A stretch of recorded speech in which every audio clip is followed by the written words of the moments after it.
ಗುಡಿಬಂಡೆ ಪಟ್ಟಣ ಪಂಚಾಯಿತಿಯಲ್ಲಿ 9 ಹಕ್ಕುಪತ್ರಗಳು ನಾಪತ್ತೆಯಾಗಿರುವ ಗಂಭೀರ ವಿಷಯದ ಬಗ್ಗೆ ಕೆಡಿಎಸ್ಎಸ್ ನಗರ ಶಾಖೆ ತೀವ್ರ ಖಂಡನೆ ವ್ಯಕ್ತಪಡಿಸಿದೆ. ಸುಮಾರು 14 ವರ್ಷಗಳ ಹಿಂದೆ ಗುಡಿಬಂಡೆ ಪಟ್ಟಣದ ಮುಖ್ಯ ರಸ್ತೆ ಅಗಲೀಕರಣದ ಸಂದರ್ಭದಲ್ಲಿ ಮನೆ ಕಳೆದುಕೊಂಡ ಬಡವರಿಗೆ ಮಾನ್ಯ ಶಾಸಕರಾದ ಶ್ರೀ ಎಸ್.ಎನ್. ಸುಬ್ಬರೆಡ್ಡಿ ಅವರು ಬ್ರಾಹ್ಮಣಹಳ್ಳಿಯ ಸರ್ಕಾರಿ ಜಮೀನಿನಲ್ಲಿ 58 ಹಕ್ಕುಪತ್ರಗಳನ್ನು ಗುರುತಿಸಿ 40 ಫಲಾನುಭವಿಗಳಿಗೆ ಹಂಚಿಕೆ ಮಾಡಿದ್ದರು. ಉಳಿದ 9 ಹಕ್ಕುಪತ್ರಗಳನ್ನು ಪಟ್ಟಣ ಪಂಚಾಯಿತಿಯ ಮುಖ್ಯ ಅಧಿಕಾರಿಗಳ ಕಚೇರಿಯಲ್ಲಿ ಇರಿಸಲಾಗಿತ್ತು. ಆದರೆ ದಿನಾಂಕ 18 ಜುಲೈ 2025ರ ಉದಯವಾಣಿ ಪತ್ರಿಕೆಯಲ್ಲಿ ಈ ಹಕ್ಕುಪತ್ರಗಳು ಕಳೆದು ಹೋಗಿವೆ ಎಂದು ಏಕಾಏಕಿ ಪ್ರಕಟವಾಗಿದೆ. ಕೆಡಿಎಸ್ಎಸ್ ನಗರ ಶಾಖೆಯ ಪದಾಧಿಕಾರಿಗಳು ಈ ಬಗ್ಗೆ ವಿಚಾರಿಸಲು ಮುಖ್ಯ ಅಧಿಕಾರಿಗಳನ್ನು ಭೇಟಿಯಾದಾಗ ಪತ್ರಿಕೆಯಲ್ಲಿ ಪ್ರಕಟಣೆ ಓದಿಕೊಳ್ಳಿ ಎಂದು ಉಡಾಫೆಯ ಉತ್ತರ ಬಂದಿದೆ. ಈ ಘಟನೆಯನ್ನು ಖಂಡಿಸಿರುವ ಕೆಡಿಎಸ್ಎಸ್ ನಗರ ಸಂಚಾಲಕರಾದ ಶ್ರೀ ಮಂಜುನಾಥ್ ಪತ್ರಿಕಾ ಮಾಧ್ಯಮದೊಂದಿಗೆ ಮಾತನಾಡಿ, ರಸ್ತೆ ಅಗಲೀಕರಣದಲ್ಲಿ ಎಲ್ಲಾ ಜಾತಿಗಳ ಬಡವರು ಮನೆ ಕಳೆದುಕೊಂಡು ವಸತಿ ರಹಿತರಾಗಿದ್ದಾರೆ. ಈ ಫಲಾನುಭವಿಗಳಿಗೆ ನೀಡಲಾದ ಹಕ್ಕುಪತ್ರಗಳು ಕಚೇರಿಯಿಂದ ಕಳೆದು ಹೋಗಿರುವುದು ಖಂಡನೀಯ. ಇದರ ಹಿಂದಿನ ಸತ್ಯವನ್ನು ತನಿಖೆ ಮಾಡಬೇಕು ಎಂದು ಆಗ್ರಹಿಸಿದರು. ಜೊತೆಗೆ ಪಟ್ಟಣ ಪಂಚಾಯಿತಿಯಲ್ಲಿ ನಿವೃತ್ತ ಸಿಬ್ಬಂದಿಗಳು ಇನ್ನೂ ಕೆಲಸ ನಿರ್ವಹಿಸುತ್ತಿರುವುದನ್ನು ಖಂಡಿಸಿದ ಕೆಡಿಎಸ್ಎಸ್ ಸಂಘಟನೆ ಕಚೇರಿಯ ಬೀಗಗಳನ್ನು ಐಟಿ ಸಿಬ್ಬಂದಿಗೆ ನೀಡಿ ದಾಖಲೆಗಳ ರಕ್ಷಣೆಯಲ್ಲಿ ಲೋಪವಾಗಿದೆ ಎಂದು ಆರೋಪಿಸಿದೆ. ಕೆಡಿಎಸ್ಎಸ್ ಸಂಘಟನಾ ಸಂಚಾಲಕರಾದ ಶ್ರೀ ಲಕ್ಷ್ಮೀನಾರಾಯಣ ಸಂಬಂಧಪಟ್ಟ ಜಿಲ್ಲಾಧಿಕಾರಿಗಳು, ತಹಸೀಲ್ದಾರ್ ಮತ್ತು ಪಟ್ಟಣ ಪಂಚಾಯಿತಿಯ ಮೇಲಧಿಕಾರಿಗಳು ಈ ಪ್ರಕರಣದ ತನಿಖೆ ನಡೆಸಬೇಕು. ಇಲ್ಲವಾದರೆ ಮುಂದಿನ ದಿನಗಳಲ್ಲಿ ಉಗ್ರ ಹೋರಾಟ ಮತ್ತು ಅನಿರ್ದಿಷ್ಟ ಉಪವಾಸ ಸತ್ಯಾಗ್ರಹವನ್ನು ಕೈಗೊಳ್ಳುತ್ತೇವೆ ಎಂದು ಆಕ್ರೋಶ ವ್ಯಕ್ತಪಡಿಸಿದರು. ಬಂಧುಗಳೇ ನಮಸ್ಕಾರ. ನನ್ನ ಹೆಸರು ಲಕ್ಷ್ಮೀನಾರಾಯಣ ಅಂತ, ಕರ್ನಾಟಕ ದಲಿತ ಸಂಘರ್ಷ ಸಮಿತಿ ನಗರ ಸಂಘಟನಾ ಸಂಚಾಲಕನಾಗಿ ಕೆಲಸ ಮಾಡ್ತಾ ಇದ್ದೀನಿ. ಏನು ಅಂತಂದರೆ, ನಾವು ಗುಡಿಬಂಡೆ ಪಟ್ಟಣ ಪಂಚಾಯಿತಿ ಕಚೇರಿ ಮುಂದೆ ಸುಮಾರು 175 ದಿನಗಳ ಕಾಲ ಈ ಒಂದು ಖಾಲಿ ನಿವೇಶನಗಳಿಗಾಗಿ ಗುಡಿಬಂಡೆ ಮುಖ್ಯ ರಸ್ತೆ ಅಗಲೀಕರಣದಲ್ಲಿ ಮನೆಗಳು ಕಳ್ಕೊಂಡಿರ್ತಕ್ಕಂಥವ್ರಿಗೆ ಮನೆಗಳು ಬೇಕು ಅಂತ ಹೇಳ್ಬಿಟ್ಟು ಸುಮಾರು 175 ದಿನಗಳ ಕಾಲ ಗುಡಿಬಂಡೆ ಪಟ್ಟಣ ಪಂಚಾಯಿತಿ ಕಚೇರಿ ಮುಂದೆ ಅನಿರ್ದಿಷ್ಟಾವಧಿ ಕಾರ್ಯಕ್ರಮವನ್ನು ಹಮ್ಮಿಕೊಂಡಿದ್ವಿ. ಈ ಒಂದು ಅನಿರ್ದಿಷ್ಟಾವಧಿ ಕಾರ್ಯಕ್ರಮದ ಫಲವಾಗಿ ಗುಡಿಬಂಡೆಯಲ್ಲಿ ಮುಖ್ಯ ರಸ್ತೆ ಅಗಲೀಕರಣದಲ್ಲಿ ಮನೆಗಳು ಕಳ್ಕೊಂಡಿರೋರಿಗೆ ನಾವು ನಿವೇಶನ ಕೊಡ್ತೀವಿ ಅಂತ ಹೇಳ್ಬಿಟ್ಟು ಇಲ್ಲಿ ಸಂತೆ ಮೈದಾನ ಪಕ್ಕದಲ್ಲಿ ಇರ್ತಕ್ಕಂಥ ಕೆಲ ಸರ್ಕಾರಿ ಜಾಗದಲ್ಲಿ ಕೆಲ ನಿವೇಶನಗಳನ್ನು ಗುರುತಿಸಿ ಕೆಲವರಿಗೆ ಮುಖ್ಯ ರಸ್ತೆ ಅಗಲೀಕರಣದಲ್ಲಿ ಯಥೇಚ್ಛವಾಗಿ ಪರಿಶಿಷ್ಟ ಜಾತಿ ಜನಾಂಗಕ್ಕೆ ಹೋಗಿರ್ತಕ್ಕಂಥದ್ದು, ಮತ್ತು ಇನ್ನು ಅಲ್ಲಿ ಜಾತಿ ಬೇಡ ಇತರೆ ಜನಾಂಗದವರು ಕೂಡ ಹೋಗಿರ್ತಕ್ಕಂಥದ್ದು. ಅಲ್ಲಿ ನ್ಯಾಯಯುತವಾಗಿ ನಿವೇಶನಗಳನ್ನು ಹಂಚದೆ ಅಲ್ಲಿ ಅವ್ರಿಗೆ ಯಾರು ಬೇಕೋ ಅಂಥವ್ರಿಗೆ ಮಾತ್ರನೇ ನಿವೇಶನ ಕೊಟ್ಕೊಂಡು ಅವ್ರಿಗೆ ಪಾಪ ಹಕ್ಕುಪತ್ರಗಳು ನೀಡಿದೆ. ಅವ್ರು ಮಾನ್ಯ MLA ಸಾಹೇಬರು ಕೂಡ ಹೇಳಿದ್ರು, ನಾನು ಹೇಳೋರ್ಗು ಕೂಡ ಈ ಖಾತೆಗಳು ಯಾರಿಗೂ ಕೂಡ ಮಾಡಬೇಡ್ರಿ, ನಾನು ಇನ್ನೂ ಕೈ ಬಿಟ್ಟು ಹೋಗಿರ್ತಕ್ಕಂಥವ್ರಿಗೆಲ್ಲ ಹುಡುಕಿಸಿ ಅವ್ರಿಗೆಲ್ಲರಿಗೂ ಕೂಡ ಖಾತೆಗಳು ಕೊಡೋಣ, ಆಮೇಲೆ ನೀವು ಈ ಖಾತೆಗಳು ಮಾಡ್ರಿ ಅಂತ ಹೇಳ್ಬಿಟ್ಟು ಮಾನ್ಯ ಪಟ್ಟಣ ಪಂಚಾಯತಿ ಅಧಿಕಾರಿಗಳಿಗೆ ಮಾನ್ಯ MLA ಸಾಹೇಬರು ಕೂಡ ತಿಳಿಸಿದ್ರು ಅವತ್ತು. ಆದರೆ ಇಲ್ಲಿರ್ತಕ್ಕಂಥ ಅಧಿಕಾರಿಗಳು ಅಲ್ಲಿರ್ತಕ್ಕಂಥ ನಿವೇಶನಗಳನ್ನ ಅವ್ರಿಗೆ ಬೇಕಾಗಿರ್ತಕ್ಕಂಥವ್ರಿಗೆ ಖಾಲಿ ನಿವೇಶನಗಳನ್ನ ಕೊಟ್ಟು ಮಾರಾಟ ಮಾಡ್ಕೊಂಡಿರೋದನ್ನ ನಿನ್ನೆ ಪೇಪರ್ ಪತ್ರಿಕಾ ಪ್ರಕಟಣೆ ಆಗಿದೆ. ಈ ಬಗ್ಗೆ ನಾವು ಮಾತಾಡಲಿಕ್ಕೆ ಮಾನ್ಯ ಮುಖ್ಯಾಧಿಕಾರಿಗಳಲ್ಲಿ ಮಾತಾಡೋಣ ಅಂತ ಹೇಳ್ಬಿಟ್ಟು ಇದ್ರ ಬಗ್ಗೆ ಚರ್ಚೆ ಮಾಡೋಣ ಅಂತ ಹೇಳ್ಬಿಟ್ಟು ಮೇಡಮ್ ಅವ್ರು ಬಂದಿದ್ದು ನೋಡ್ಕೊಂಡು ನಾವು ಬಂದಿದ್ದಾದ್ಮೇಲೆ ಮೇಡಮ್ ಅವ್ರನ್ನ ಬಂದಿದ ತಕ್ಷಣ ತಮ್ಮ ಚೇಂಬರಿಂದ ಎದ್ದು ಆಚೆಗಡೆ ಬಂದು ನಾನೆಲ್ಲ ಹೋಗ್ಬೇಕು ಅಂತ ಹೇಳ್ಬಿಟ್ಟು ಎದ್ದು ಓಡೋದ್ರು. ಏನಿದ್ರೆ ಅರ್ಥ? ಈಗ ಮೇಡಮ್ ಅವ್ರು ಕೊಟ್ಟಿರ್ತಕ್ಕಂಥ ಉಡಾಪೆ ಉತ್ತರಕ್ಕೆ ಯಾರು ಹೊಣೆ? ಈಗ ಏನೂ ಇಲ್ಲ. ನಾವು ಮೇಡಮ್ ಅವ್ರಿಗೆ ಇದಕ್ಕಿಂತ ಮುಂಚೆನೇ ನಾವು ತಿಳಿಸಿದ್ದೀವಿ. ಏನಂತ, ಮೇಡಮ್ ಗುಡಿಬಂಡೆ ಪಟ್ಟಣ ಪಂಚಾಯತಿ ಪಾಪ ವ್ಯಾಪ್ತಿಗೆ ಬರ್ತಕ್ಕಂಥ ಬಡ ಜನರಿಗೆ ಎಲ್ಲನೂ ಒಳ್ಳೆ ಕಡೆ ಜಾಗ ನೋಡಿ ಪಾಪ ಸಮ್ಮುಖದಲ್ಲಿ ನಿವೇಶನ ಕೊಡಿ ಮೇಡಮ್, ಪಾಪ ನೀವು ಮಾಡಿದ್ರೆ ಸರ್ವೆ ಮಾಡಿದ್ರೆ ನ್ಯಾಯಯುತವಾಗಿ ಇರಲಿ ಅಂತ ಹೇಳ್ಬಿಟ್ಟು ಮೇಡಮ್ ಅವರಿಗೆ ಅವ್ರು ಸರ್ವೆ ಮಾಡಿದ ಮುಂಚೆನೆ ನಿವೇಶನಗಳು ಕೊಟ್ಟಿದ್ದ ಮುಂಚೆನೆ ನಾವು ಹೇಳಿದ್ವಿ ನಮ್ಮ ಕರ್ನಾಟಕ ದಲಿತ ಸಂಘರ್ಷ ಸಮಿತಿ ವತಿಯಿಂದ.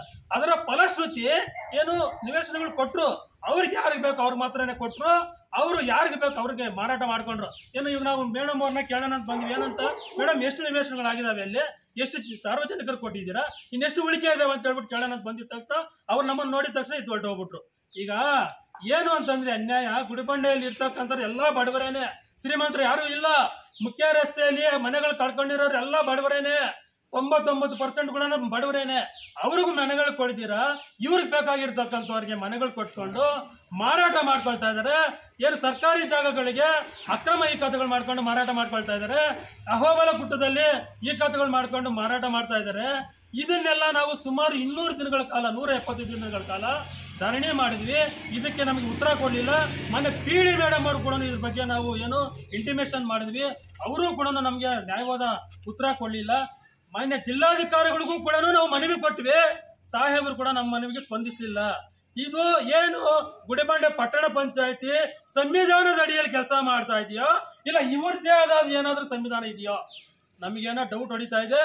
ಏನು ಇನ್ಯಾರನ್ನ ಕೇಳಬೇಕು ಅಂದ್ರೆ ಪಟ್ಟಣ ಪಂಚಾಯತಿ ಸದಸ್ಯರೇನಾದ್ರೂ ಶಾಮೀಲಾಗಿದ್ದಾರಾ ಅಂತ? 100% ಆಗಿದ್ದಾರೆ. 100% ಕೂಡ ಇಲ್ಲಿರ್ತಕ್ಕಂಥ ಅಧಿಕಾರಿಗಳು ಮತ್ತೆ ಏನು ಕೆಲ ಚುನಾಯಿತ ಪ್ರತಿನಿಧಿಗಳಿಗೂ ಕೂಡ ಸೇರ್ಕೊಂಡು ಈ ಅನ್ಯಾಯದ ಕೆಲಸ ಮಾಡ್ತಾ ಇದ್ದಾರೆ. ಪಾಪ ಗುಡಿಬಂಡೆಯಲ್ಲಿ ಜನರಿಗೆ ಮೋಸ ಮಾಡ್ತಾ ಇದ್ದಾರೆ. ನಾವು ಮುಖ್ಯಾಧಿಕಾರಿಗಳಲ್ಲಿ ಹಿಂದೆನೇ ತಿಳಿಸಿದೀವಿ, ಮೇಡಮ್ ಇವೆಲ್ಲ ಈ ರೀತಿ ನೀವು ನ್ಯಾಯಯುತವಾಗಿ ಏನನ್ನ ಸರ್ವೆ ಮಾಡಿದ್ದೀರಾ, ಅಲ್ಲಿ ನಿವೇಶನಗಳೇನ ಹಂಚಿಕೆ ಮಾಡಿದ್ರೆ ಅಲ್ಲಿ ಕೆಲವು ಉಳಿಕೆ ಆಗಿರ್ತಕ್ಕಂಥ ನಿವೇಶನಗಳನ್ನ ಬೇರೆಯವರು ತಮ್ಮ ಅಧಿಕಾರಿಗಳು ಹೇಳ್ಬಿಟ್ಟು, ಆದರೂ ಕೂಡ ಮೇಡಮ್ ಅವರು ನಮ್ಮ ಮನವಿಗೆ ಕಿವಿ ಕೊಡದೆ ಅವ್ರದ್ದೇ ಆದಂಥ ರೀತಿಯಲ್ಲಿ ಕೆಲಸ ಮಾಡ್ಕೊಂಡು ಹೋಗ್ತಾ ಇದ್ದಾರೆ. ಇದು ಯಾರು ಕೇಳಬೇಕು? ಇನ್ನು ಯಾರು ಕೇಳಬೇಕು? ನಾವು ಆಲ್ರೆಡಿ ಮುಖ್ಯಾಧಿಕಾರಿಗಳಿಂದ ಏನು PD ಮೇಡಮ್ ಅವ್ರಿಗೂ ಕೊಟ್ವಿ, ಜಿಲ್ಲಾಧಿಕಾರಿಗಳಿಗೂ ಕೂಡ ಕೊಟ್ವಿ. ಇನ್ನು ಯಾರು ಕೇಳಬೇಕು? ಇನ್ಯಾರು ಬರ್ತಾರೆ? ಇಲ್ಲ ಸಂವಿಧಾನದ ಅಡಿಯಲ್ಲಿ ಇಲ್ಲಿ ಕೆಲಸ ಆಗ್ತಾ ಇದೆಯೋ ಇಲ್ಲಿ ಇನ್ಯಾವುದಾದ್ರೂ ಅಡಿಯಲ್ಲಿ ಕೆಲಸ ಮಾಡ್ತಾ ಇದೆಯೋ ನಮಗೆ ತುಂಬ ಅನ್ಯಾಯವಾಗ್ತಿದೆ. ಏನು ಮಾಡೋದು? ಇನ್ಯಾರನ್ನ ಕೇಳಬೇಕು? ನಾವು ಮೇಡಮ್ ಅವ್ರು ನಾವು ಬರ್ತಿದ್ದಂಗೆ ನಿದ್ದಾಗ ಆಚೆಗಡೆ ಬಂದ್ಬಿಟ್ರು, ಆದರೂ ಕೂಡ ನಾವು ನಿಲ್ಲದೇನೆ ಇಲ್ಲೇ ಕೇಳಿದ್ವಿ. ಈಗ ಮುಖ್ಯಾಧಿಕಾರಿಗಳು ಏನು ಹೋಗಿ ನಾವು ದೂರು ಕೊಟ್ಟಿದ್ದೀವಿ ಠಾಣೆಯಲ್ಲಿ ಅಂತೆಲ್ಲ ಹೇಳಿದ್ದಾರೆ. ಯಾರ ಮೇಲೆ ದೂರು ಕೊಟ್ಟಿದ್ದಾರೆ? ಈಗ ಯಾರ ಮೇಲೆ FIR ಆಗಿದೆ? ತಾವುಗಳು ಮೇಡಮ್ ಅವ್ರು ತಿಳಿಸ್ಬೋದಾಯ್ತಲ್ಲ ನಮಗೆ. ಈಗ ನಾವು ಇಂಥವ್ರ ಮೇಲೆ ದೂರು ಕೊಟ್ಟಿದ್ದೀವಿ, ಅವ್ರ ಮೇಲೆ FIR ಆಗಿದೆ ಏನು ಅಂತ ಹೇಳ್ಬೋದಾಯಿತು. ಅವ್ರನ್ನ ಇಮಿಡಿಯೇಟ್ ಆಗಿ ಏನೋ ಡಿಟೆಕ್ಷನ್ ಮಾಡಬೇಕು ಅಂತ ಹೇಳ್ಬಿಟ್ಟು ಮಾಡ್ಬೋದಾಯ್ತಲ್ಲ. ಏನೂ ಆಗಿಲ್ಲ. ಇವೆಲ್ಲ ಕೇವಲ ಏನು ಮೇಲಿಗೆ ತೋರ್ಪಾಡಿಕೆ ಅಷ್ಟೇ ಇವೆಲ್ಲ. ಈಗ ಅವ್ರು ಆಲ್ರೆಡಿ ಬೆಳಗ್ಗೆ ಒಬ್ಬ ಅಧಿಕಾರಿ ನಮ್ಮ ಹತ್ರ ಹೇಳಿದ್ರು, ಎಷ್ಟೇ ಆಗಲಿ ಏನೇ ಆಗಲಿ ನಿಮ್ಮ ಕೆಲಸ ನೀವು ಬಂದು ಮಾಡ್ಕೊಳ್ಳಿ ಅಂತೆಲ್ಲ ಹೇಳಿದಾರಂತೆ. ಇವೆಲ್ಲ ಯಾಕೆ?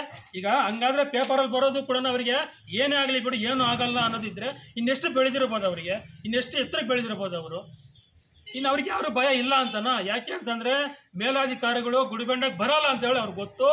ಹಾಗಾಗಿ ಏನೇ ಆಗಲಿ ಬಿಡು ಏನೂ ಆಗಲ್ಲ ಅಂತ ಹೇಳ್ಬಿಟ್ಟು ಇದು ಮಾಡ್ತಾ ಇದ್ದಾರೆ.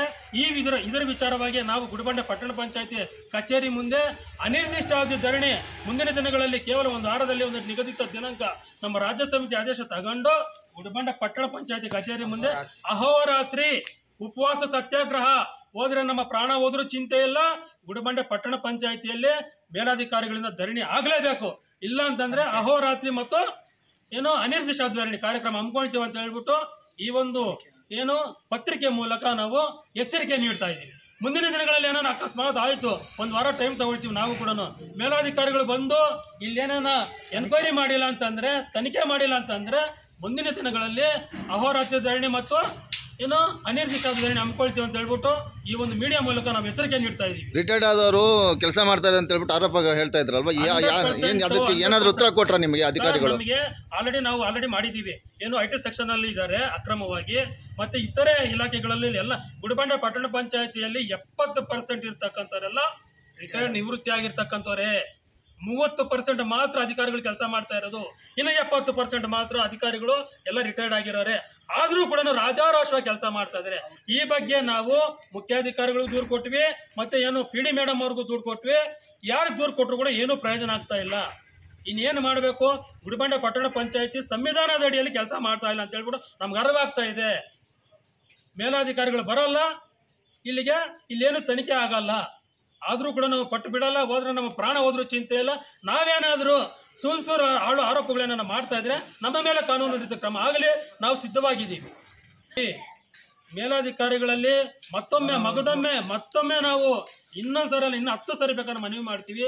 ಮೇಲಾಧಿಕಾರಿಗಳು ಜಿಲ್ಲಾಧಿಕಾರಿಗಳು ಗುಡಿಬಂಡೆ ಬರಬೇಕು. ಏನು ಮೊನ್ನೆ ತಾನೇ ಬಾಗೇಪಲ್ಲಿಗೆ ಬಂದಿದ್ದಾರೆ, ನಿನ್ನೆ ಚಿಕ್ಕಬಳ್ಳಾಪುರ ನಗರಸಭೆ ರೈಡ್ ಬಂದಿದ್ದಾರೆ. ಮತ್ತೆ ಮುಂದಿನ ದಿನಗಳಲ್ಲಿ ಗುಡಿಬಂಡೆ ಪಟ್ಟಣ ಪಂಚಾಯತಿಗೆ ಏನಾರ ಬರಲಿಲ್ಲ ಅಂತಂದ್ರೆ ನಾವಿಲ್ಲಿ ಅಹೋರಾತ್ರಿ ಧರಣಿ ಮತ್ತು ಉಪವಾಸ ಸತ್ಯಾಗ್ರಹ ಮಾಡ್ತೀವಿ. ನಮ್ಮ ಪ್ರಾಣ ಹೋದ್ರೂ ಚಿಂತೆ ಇಲ್ಲ. ಗುಡಿಬಂಡೆ ಪಟ್ಟಣ ಪಂಚಾಯತಿ ಮಾತ್ರ ಸೂಕ್ತ ತನಿಖೆ ಆಗಬೇಕು. ಸಿಒ ಮೇಡಮ್ ಅವ್ರನ್ನ ಈ ರೀತಿ ಪೇಪರಲ್ಲಿ ಹಕ್ಕುಪತ್ರಗಳು ಮಿಸ್ ಆಗಿದ್ದಾವೆ ಅಂತ ಹೇಳ್ಬಿಟ್ಟು, ಕಳ್ತನ ಆಗಿದೆ ಅಂತ ಹೇಳ್ಬಿಟ್ಟು ಕೇಳಿದಾಗ ಮೇಡಮ್ ಅವರು ತರಾತುರಿಯಿಂದ ಮೇಲ್ಗಡೆ ಹೋಗಿ ಕೇಳಿದ್ರೆ ತರಾತುರಿಯಿಂದ ನಾನು ಎಲ್ಲೋ ಹೋಗಬೇಕು, ನಾವು ಪೇಪರಲ್ಲಿ ಬಂದಿದ್ದೀವೋ ಅದೇ ಹೋಗಿರೋದು ಅಂತ ಹೇಳ್ಬಿಟ್ಟು ಉಡಾಪೆ ಉತ್ತರ ಹೇಳ್ಬಿಟ್ಟು ಹೋಗ್ತಾ ಇದ್ದಾರೆ. ಇದಕ್ಕೆ ಯಾರು ಜವಾಬ್ದಾರರು? ನಮ್ಮ ಗುಡಿಬಂಡೆಯಲ್ಲಿ ಕೇಳೋರಿಲ್ಲ, ಹೇಳೋರಿಲ್ಲ. ನಮ್ಮ ಚುನಾಯಿತ ಪ್ರತಿನಿಧಿಗಳೆಲ್ಲರೂ ಅವ್ರು ಕುಮ್ಮಕ್ಕೆ ಕೊಟ್ಟು ಅವರೇ ಮಾಡ್ಕೊಂಡಿದ್ದಾರೆ ಅಂತ ಹೇಳ್ಬಿಟ್ಟು ಇಲ್ಲಿ ಗೊತ್ತಾಗ್ತಾ ಇದೆ. ಯಾರಿದು ಅನ್ನೋ ಕೇಳೋರು ಕೇಳಕ್ಕೆ ಬಂದರೆ ಎಲ್ಲರೂ ಉಡಾಫೆ ಉತ್ತರ ಕೊಡ್ತಾ ಇದ್ದಾರೆ. ಇಲ್ಲಿ ಬರೀ ಪರ್ಮನೆಂಟ್ ಉದ್ಯೋಗಗಳು ಅಲ್ದಂಗೆ ಸ್ಕೇಲಲ್ಲಿ ಮತ್ತು ಅನ್ಅಫಿಷಿಯಲ್ ಆಗಿರೋರು ಭಾಳ ಜನ ಈ ಅನ್ಅಫಿಷಿಯಲ್ ಆಗಿರೋರ್ನೆಲ್ಲ ಇಟ್ಕೊಂಡಿದ್ದಾರೆ. ಅವ್ರನ್ನ ಯಾಕೆ ಇಟ್ಕೊಂಡಿದ್ದಾರೆ ಅಂತ ಹೇಳಿದ್ರೆ ಅವ್ರ ಹತ್ರ ಜಾಬ್ ಇಲ್ಲ. ಮತ್ತು ಅವ್ರನ್ನ ಕೇಳಿದ್ರೆ ತೆಗೆದಾಕಿ ಅಂದರೆ ಟೆಂಡರಲ್ಲಿ ತೊಗೊಂಡಿದ್ದೀವಿ ಅಂತ ಹೇಳ್ತಾರೆ. ನಾವು ಅಪ್ಲಿಕೇಶನ್ ಹಾಕಿ ಹೆಂಗೆ ತೊಗೊಂಡಿರಿ ಅದು ಕೊಡಿ ಅಂತ ಹೇಳಿದ್ರೆ ಪಿ ಡಿ ಒ ಮೇಡಮ್ ಹತ್ರ ಕೇಳ್ಕೊಳ್ಳಿ ಅಂತಾರೆ. ಇದನ್ನು ಯಾರು ಕೇಳೋದು ನಾವು? ಈ ಹಕ್ಕುಪತ್ರಗಳು ಕಳ್ತನ ಆಗಿದ್ದಕ್ಕೋಸ್ಕರ ಮೇಡಮ್ ಅವರು ಇವಾಗ ಬೆಳಗ್ಗೆನ ಬಂದು ತರಾತುರಿಯಲ್ಲಿ ಹೋಗ್ತಾ ಇದ್ದಾರೆ. ನಾವು ಕೇಳಿದಕ್ಕೋಸ್ಕರ ಪೇಪರ್ ಓದಿದಿರೋರು ಅಷ್ಟೇ ಇರೋದು ಇನ್ನೇನಿದೆ ಅಂತ ಹೇಳ್ಬಿಟ್ಟು ಹೇಳ್ತಾ ಇದ್ದಾರೆ. ಇದಕ್ಕೆ ಕೂಡಲೇ ಜಿಲ್ಲಾಧಿಕಾರಿಗಳು ಮತ್ತು ತಹಸೀಲ್ದಾರ್ಗಳು ಮತ್ತು ಎಇಗಳು AC ಅವರು ಎಲ್ಲರೂ ಕೂಡಲೇ ಬಂದು ಇದ್ರ ಬಗ್ಗೆ ತನಿಖೆ ಮಾಡಬೇಕು ಅಂತ ಹೇಳ್ಬಿಟ್ಟು ನಾವು ಮಾಧ್ಯಮ ಮುಖಾಂತರ ಕೇಳ್ಕೊಳ್ತಾ ಇದ್ದೀವಿ. ಮತ್ತು ನಾಳೆ ಬೆಳಿಗ್ಗೆ ಧರಣಿ ಮಾಡಬೇಕಂತ ಹೇಳ್ಬಿಟ್ಟು ನಗರ ಶಾಖೆಯಿಂದ KDSS ನಗರ ಶಾಖೆಯಿಂದ ಎಚ್ಚರಿಕೆ ಕೊಡ್ತಾ ಇದ್ದೀವಿ.